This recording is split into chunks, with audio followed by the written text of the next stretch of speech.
Good morning, student. Today we will start BCom part second, ABST paper second.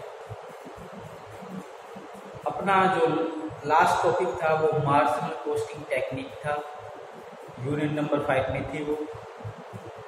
उसके हमने सभी practical problem थी वो हल की, और वो जो टॉपिक था वो वेरी मोस्ट था, इसलिए स्टूडेंट्स उसको आप तैयार करना। उसके मैंने फॉर्मूले एक्सप्लेन करते हुए आपको लिखवाई, और लगभग सभी क्वेश्चन आपको न्यूमेरिक थे वो भी कंप्लीट करवाई। तो आज हम स्टूडेंट्स स्टार्ट कर रहे हैं वो standard costing technique, unit number 4 में है ये टॉपिक। ये भी काफ़ी इम्पोर्टेंट है, मोस्ट है, सेक्शन सी में आ सकता है।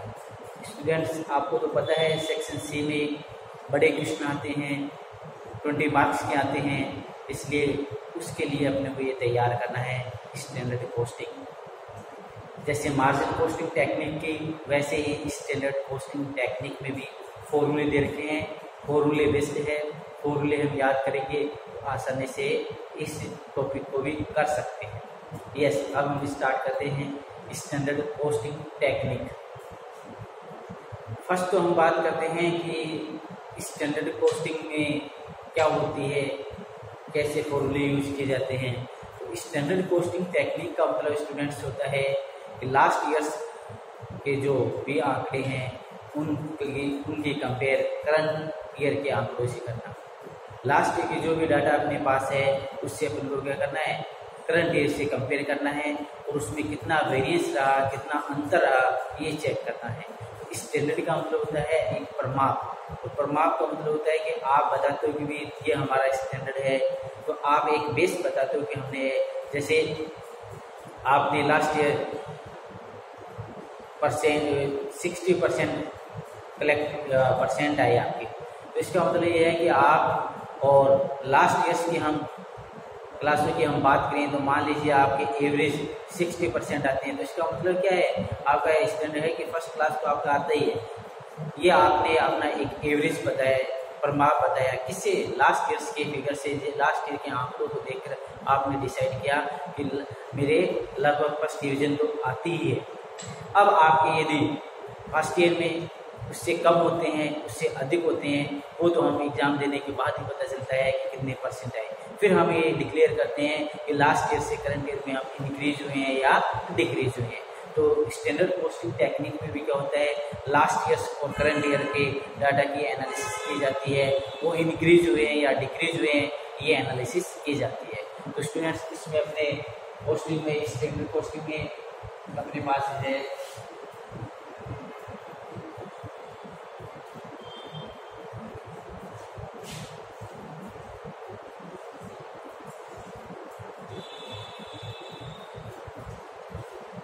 ये मेटेरियल वेरिएंस। तो देखो स्टैंडर्ड कॉस्टिंग जो टेक्निक है उसमें 4 पॉइंट है, material variance, labour variance, overhead variance और सेल्स वेरिएंस। ठीक है, ओवरहेड में 2 पार्ट है, फिक्स और वेरिएबल के। इस प्रकार से मेन 4 पॉइंट है अपने पास, material variance, labour variance, overhead variance और सेल्स वेरिएंस। वेरिएंस का मतलब अंतर। तो अपने जो सेकेंडरी में जो टॉपिक रहेंगे ये 2 टॉपिक रहेंगे, मेटेरियल वेरिएंस और लेबर वेरिएंस, ये 2 अपने सेकेंडरी में हैं। ओवरहेड और सेल्स हम थर्ड ईयर में पढ़ेंगे बस्टिंग में। ये में फर्स्ट पेपर में ये ओवरहेड और सेल्स भी आएंगे, ये तो आएंगे साथ में सभी। कहने का मतलब थर्ड ईयर में आप पूरा स्टैंडर्ड कॉस्टिंग पढ़ोगे, और फर्स्ट सेकेंड ईयर में आप 2 टॉपिक पढ़ोगे, एक तो मटेरियल का और एक लेबर का। अब हम बात करते हैं स्टूडेंट्स आज मटेरियल वेरिएंस। देखिए मटेरियल वेरिएंस, अब मटेरियल में हम सीधे स्टैंडर्ड कॉस्टिंग का मतलब क्या है, सीधा सा फोरकास्टिंग करना, आइडिया देना, एक आइडिया देना या एक सुझाव देना या एक बजट बनाना। ठीक है, कि आपने ये कहा कि इतने में, जैसे इसको स्टैंडर्ड को छोड़िए, मैं सिंपल एग्जांपल बताता हूँ आपको। जैसे आप कॉलेज आ रहे हो, घर वालों ने आपको कहा कि बेटा आते समय आप वेजिटेबल ले आना, ठीक है, और वेजिटेबल में बता दिया कि आलू लाने हैं, ये लाने हैं, ये लाने हैं। तो आपको जो सब्जी बताई आपने अपने माइंड से ही, ऑटोमेटिक माइंड से ही, जैसे उन्होंने क्वांटिटी बताई इतनी इतनी क्वांटिटी ये लानी है, आपने एस्टिमेट लगा के आइडिया से अपने दिमाग से आपने कहा कि हमें 100 रुपये दे दीजिए, 200 दे दीजिए। तो आपने तुरंत बता दिया कि मेरे को 100 रुपये दे दीजिए, ये जो मटेरियल आपने बताया ये आते समय लाओ। तो ये जो बजट आपके दिमाग में, आपका फोरकास्टिंग कहाँ से आया? आपने एक आइडिया लगाया। ठीक है, आइडिया कैसे लगाया? क्योंकि ये काम आप हमेशा करते हो, डेली रूटीन में आप ये काम करते हो। तो इसका मतलब आपको आइडिया है कि ये जो क्वांटिटी है 1 kg के इतने प्राइस लगते हैं, 2 kg के इतने लगते हैं, मार्केट में इसके प्राइस ये चल रहे हैं। उसके अकॉर्डिंग अपना एक आइडिया बताया आपने, और आइडिया के अकॉर्डिंग आपने टोटल बताया कि टोटल अमाउंट इतनी लगेगी, आप हमें इतने पेमेंट कर दीजिए, हम आते वक्त ये मटेरियल परचेज करके लाएंगे। तो इस प्रकार से आइडिया सभी लगाते हैं, बजट सभी लगाते हैं, फोरकास्टिंग सभी करते हैं, बट उसको अपन नोट नहीं करते। ये यहाँ जो ये वेरिएंस वाला स्टैंडर्ड कॉस्टिंग है, ये लार्ज स्केल पर बड़े प्रोडक्शन किए जाते हैं, वहाँ पर ये यूज किया जाता है। वहाँ पर एक एक पॉइंट, एक एक माइनर कैलकुलेशन की जाती है, वहाँ पर इसमें काफ़ी प्रॉफिट में चेंजेस हो जाता है, इसलिए स्टैंडर्ड कॉस्टिंग टेक्निक यूज की जाती है। तो अब देखिए मटेरियल में क्या आइडिया लगाएगा, जो अधिकारी है वो क्या फोरकास्टिंग करेगा।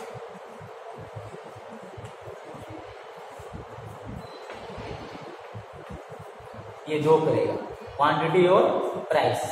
क्वांटिटी में क्या करेगा, वो ये बोल सकता है कि नेक्स्ट ईयर 10,000 यूनिट बनाएंगे। प्राइस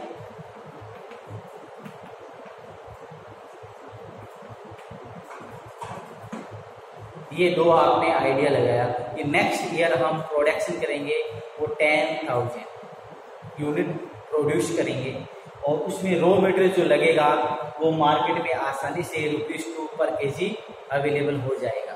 ये आपका क्या एक आइडिया है, फोरकास्टिंग है, बजट है, आपने पूरा अनुमान लगाया है। ठीक है, कि नेक्स्ट ईयर हम कितना बनाएंगे, 10,000 यूनिट बनाएंगे, और ये जो मटेरियल रॉ मटेरियल इसमें लगेगा वो पर kg ₹2 पर kg आपको बाजार से परचेज कर सकते हो। ये आपका एक आइडिया है। तो ये इसमें आपने फोरकास्टिंग क्या क्या, क्वांटिटी का और प्राइस का। अब हम कितनी यूनिट बनाएंगे, कितनी प्राइस लगेगी, ये तो एक्चुअली में जब हम प्रोड्यूस करेंगे उसके बाद डिसीजन कर पाएंगे। तो आपने यूनिट बनाई 12,000, आपकी प्राइस लगे 2.25। ठीक है, तो आपने आइडिया दिया था नेक्स्ट ईयर हम क्रिएट करेंगे प्रोडक्ट वो 10,000 यूनिट, और एक्चुअल में कितने क्रिएट की, 12,000। रेट आपने कहा पर kg रॉ मटेरियल अवेलेबल हो जाएगा, वो ₹2 के अकॉर्डिंग वो लगे हैं ₹2.25। इसका मतलब जो आपने आइडिया बताया था उसके लमसम है, बट आपका आइडिया है वो करेक्ट नहीं है, उससे ओवर चला गया है। ओवर जाता है तो आपका अगेंस्ट में चला गया है, आपका आइडिया फेल हो चुका है, क्योंकि आपने जो बताया उससे कहीं अधिक लगा, अधिक लगा तो अगेंस्ट में जाता है, एडवर्स में जाता है, वो अपने फेवरेबल नहीं रहता है। इस प्रकार से दूसरा केस क्या हो सकता है,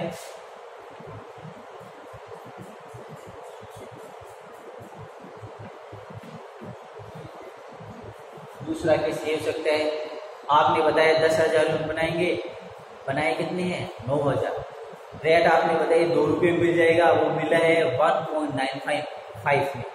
तो इसका मतलब जो आपने बताया था, एस्टिमेट बताया था, वो एस्टिमेट से भी लो में मिला है, कम में मिला है। इसका मतलब आपका आइडिया फेवरेबल है, आपके पक्ष में है, आपने जो बताया उससे ओवर नहीं गया है।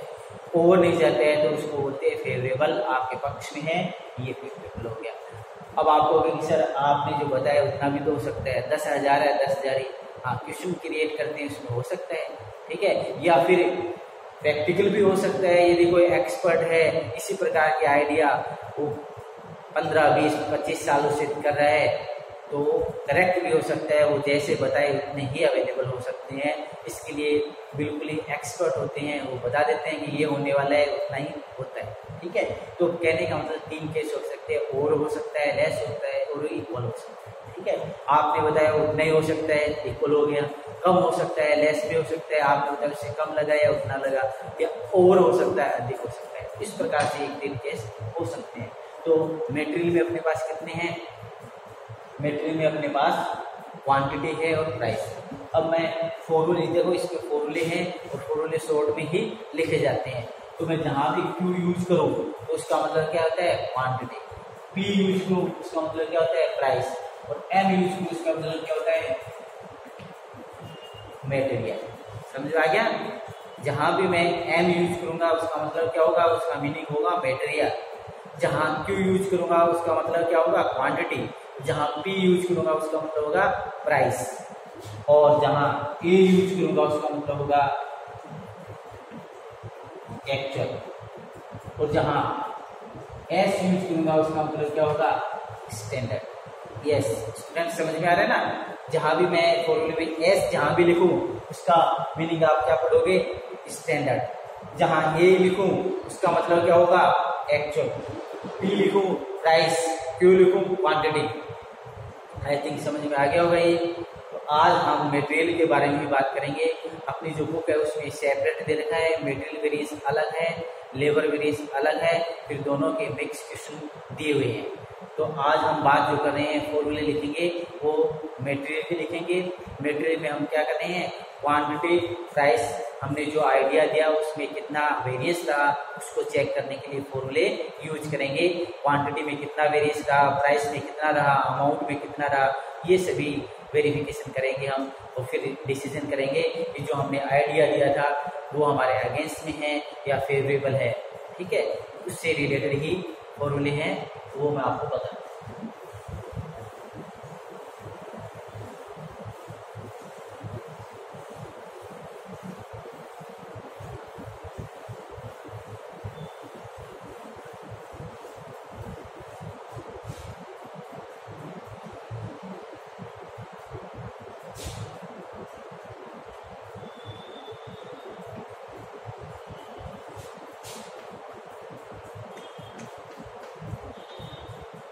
यस स्टूडेंट, फर्स्ट फॉर्मूला है वो है मटेरियल कॉस्ट वेरिएंस।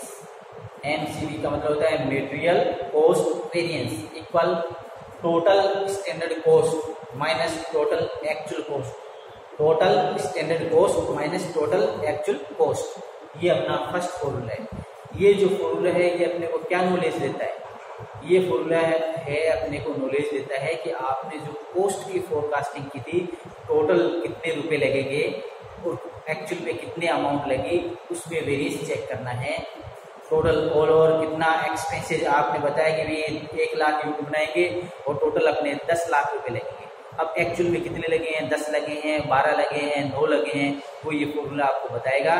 तो ये फॉर्मूला आपको क्या नॉलेज देता है? कॉस्ट में कितना वेरिएंस है उसको चेक करने के लिए मटेरियल कॉस्ट वेरिएंस का फॉर्मूला यूज किया जाता है। देखिए स्टूडेंट्स, फॉर्मूला ओनली रखने के लिए नहीं होता है, उससे आपको नॉलेज लेना होता है कि भाई ये फॉर्मूला अपन क्यों यूज कर रहे हैं, उससे क्या रिजल्ट निकलता है, क्या अपने को नॉलेज देता है, क्या जानकारी देता है। तो ये फॉर्मूला है मटेरियल कॉस्ट वेरिएंस का। इसलिए ये अपने को क्या नॉलेज देता है? ये अपने को जानकारी देता है कि कॉस्ट, टोटल कॉस्ट हमने जो बताई थी कि ऑल ओवर टोटल एक्सपेंसेस कितने लगेंगे, उनका अमाउंट बताया था, उसमें कितना वेरिएंस है, वो ये फॉर्मूला वेरिफिकेशन करेंगे। ठीक है, अब पॉइंट नंबर 2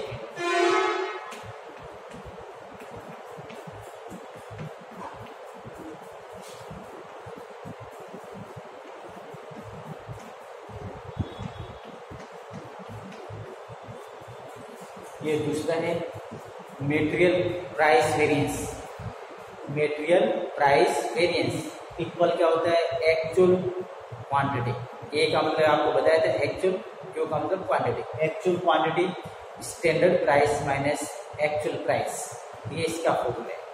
अब देखिए स्टूडेंट्स, आप यदि ऐसे नोट में याद करोगे MPV equal AQ SE AP, ऐसे स्टूडेंट्स कभी याद नहीं होंगे।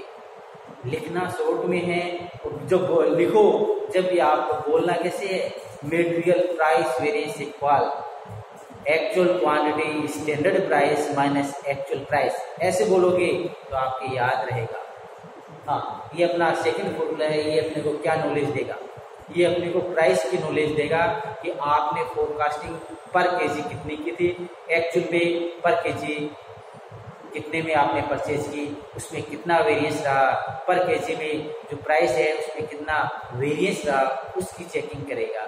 आपने कहा कि पर केजी ये जो हम प्रोडक्शन करेंगे इसमें रॉ मटेरियल जो लगेगा वो पर केजी 2 रुपये मिलेगा, एक्चुअली में मिला है वो 2 रुपये 25 पैसे या मिला है वो 1 रुपये 50 पैसे। तो इसमें कितना वेरिएंस रहा प्राइस में, उसकी वेरिफिकेशन करने के लिए फॉर्मूला यूज किया जाता है। Yes point.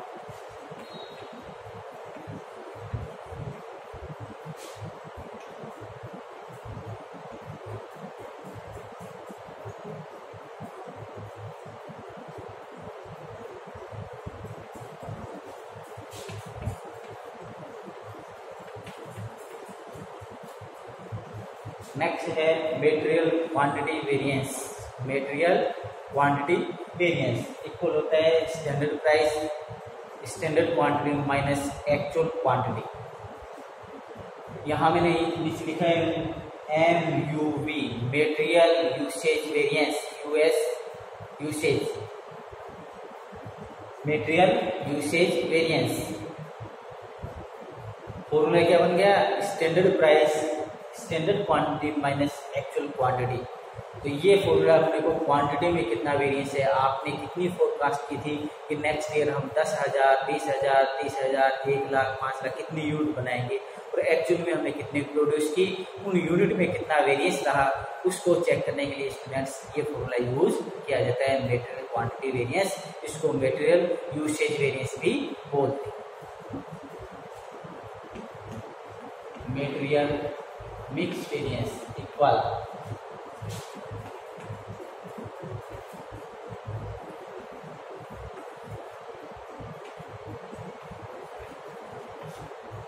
यस मैं फॉर्मूला लिख रहा था, देखो आपको एक्सप्लेन कर रहा था कि मैंने ये जो ऊपर फॉर्मूला लिखा है वो का वही फॉर्मूला यहाँ लिखा है, ओनली यहाँ पर आर यूज किए। आप भी देख सकते हो ये जो मैंने ऊपर फॉर्मूला लिखा है ना, सेम फॉर्मूला वो लिखा है SQ के साथ RSQ कर दिए।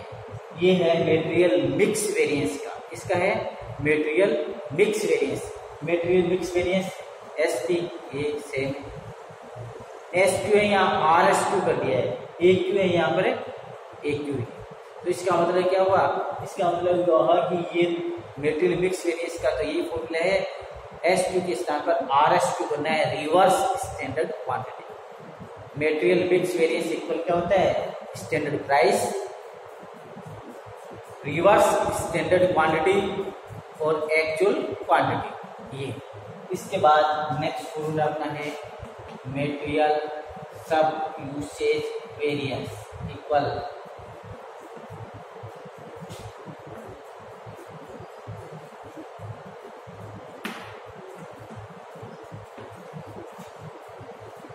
इन दो फॉर्मूलों को यूज किया है मैंने, और ये मेटेरियल सब यूसेज वेरिएंस कैलकुलेट किया है। एसपी लिखा है स्टैंडर्ड प्राइस, एसपी कहाँ से लाए, ये मेन फॉर्मूला है यहाँ से ये लिखे, RSQ यहाँ से लाए। कहने का मतलब इनके स्टार्टिंग वाले यहाँ लिखे गए हैं और ये मेटेरियल सब यूसेज वेरिएंस कैलकुलेट किया गया है।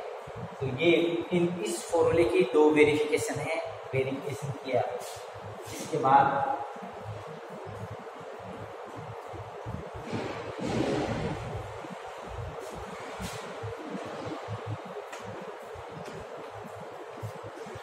ये है last formula students, material yield variance. Material yield variance standard cost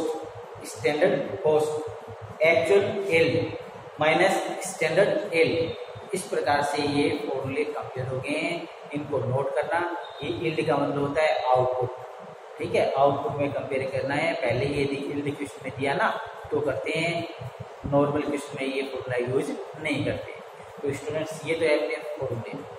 अब इस टॉपिक में क्वेश्चन सही है गलत है, इसकी वेरिफिकेशन की कार्रवाई आप ही करोगे, ठीक है। मेरे को पूछने की जरूरत नहीं है कि भाई सर ये सही है या गलत है, क्योंकि इसमें वेरिफिकेशन का सिस्टम है।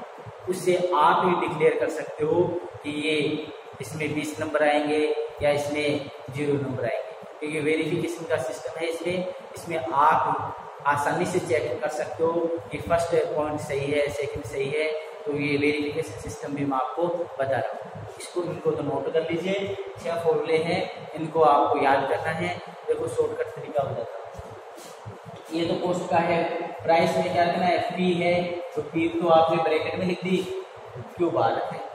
ये क्वांटिटी का है, ये तो ब्रैकेट में चलेंगे पी बाहर, ठीक है। ये इन दो के वेरिफिकेशन है, इसके 2 वेरिफिकेशन है, ये लिखा है। तो कहने का मतलब बिल्कुल ही आसान है, ऐसे आप याद। ये तो कॉस्ट का है भी। स्टैंडर्ड किससे कंपेयर करें, स्टैंडर्ड से करें, तो स्टैंडर्ड पहले लिखना है और एक्चुअल बाद में लिखना है, ठीक है। हम कंपेयर किससे करें कि हमने जो आइडिया बताया और एक्चुअल में कितना लगा, उससे ही तो वेरिफिकेशन चल रहा है। तो उसके अकॉर्डिंग अपने को स्टैंडर्ड पहले लिखा जाता है। ये देखो सभी में स्टैंडर्ड पहले लिखा हुआ है। अब रे आप सोचो कि इसे ध्यान कर क्या लिखना है, बिल्कुल आसान है। किसका फॉर्मूला यूज करो, प्राइस का करो, तो प्राइस का करो तो प्राइस तो जाएगा ब्रैकेट में। और मैंने बताया यहाँ पर क्यू और पी तो है, क्यू बाहर है। क्वांटिटी का है, क्वांटिटी ब्रैकेट में, बाहर है प्राइस। इस प्रकार से आप जैसे भी शॉर्टकट तरीकों से समझते हो वैसे ही इनको याद करना है, ठीक है। अब देखिए वेरिफिकेशन सिस्टम और बताते हैं आपको।